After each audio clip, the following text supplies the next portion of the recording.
যদি কোনো মানুষ কোনো সম্পত্তি বায়না করে থাকেন, মোটা অঙ্কে বায়না করেছেন বা বৃহৎ একটি অঙ্কে বায়না করেছেন, এটি এখনও তার পুরোপুরি আসেনি হস্তগত, অথবা আসে, এখান থেকে তিনি শেয়ার বিক্রি করছেন, ঠিক এই সকল ক্ষেত্রে তিনি জাকাতটা আসলে কিভাবে হিসাব করবেন?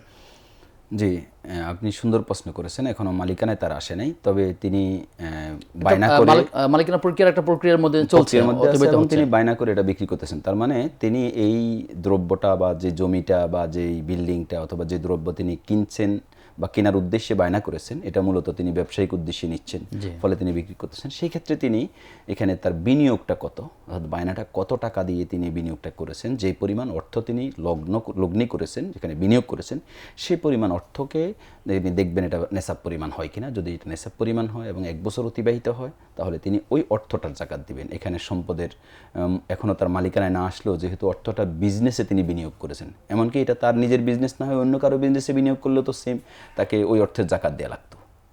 তো এই জন্য এখানে অর্থের জাকাতটা আসবে, অর্থাৎ এটা তার বিনিয়োগকৃত অর্থ, এটার জাকাত দিবেন তিনি।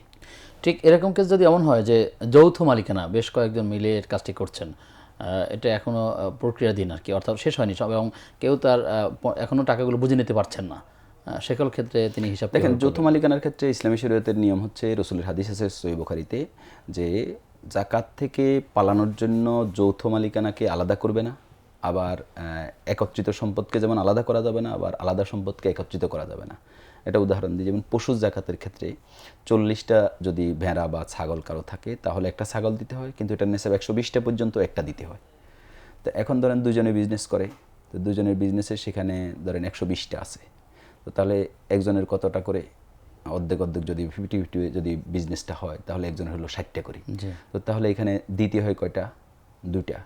তো এখন দুজনের বিজনেস, তাহলে 2টা ছাগল দেওয়া লাগবে। তো তখন জাকাত আদায় করার জন্য যখন কর্মকর্তা আসবে, রাষ্ট্রীয় কর্মকর্তা ইসলামী শরিয়া অনুযায়ী, তো তারা বলবেন যে এটা একজনেরই 120টার একটা দিয়ে দেবে, তাহলে তিনি বেঁচে গেলেন। আলাদা সম্পদকে তারা একত্রে দেখাবেন, এটি করার সুযোগ নেই। আবার একত্রিত সম্পদকে আলাদা করে বেশি জাকাত নেওয়ারও সুযোগ নেই। যেমন সেখানে যদি এমন হয় যে 80টা আছে, তো বা 70টা আছে দুজনের, তো এখন দুজনের সম্পদগুলোকে একসাথে করলে একটা ছাগল নিতে পারে, কিন্তু আলাদা হিসাব করলে কারো ছাগল হবে না, কারণ প্রত্যেকের মালিকানা 35টা কোনো জাকাত নাই। এখন যিনি জাকাতের কর্মকর্তা আসবেন, তিনি চাইলে দুটাকে একসাথে করে একটা ছাগল নিতে পারবেন না, কারণ এখানে দুজনের মালিকানা।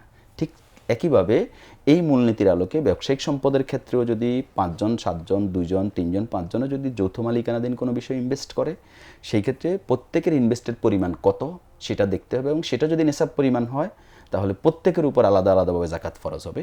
কিন্তু কালেকটিভলি সমন্বিতভাবে হয়তো এমন একটা অ্যামাউন্ট যেটা জাকাত ফরজ হচ্ছে, কিন্তু যখন প্রত্যেকের পার হেড ভাগ করা হচ্ছে, তখন যদি জাকাত ফরজ না হয়, এটাকে একত্রিত হিসেবে ধরে এটার উপর জাকাত সাব্যস্ত করা যাবে না।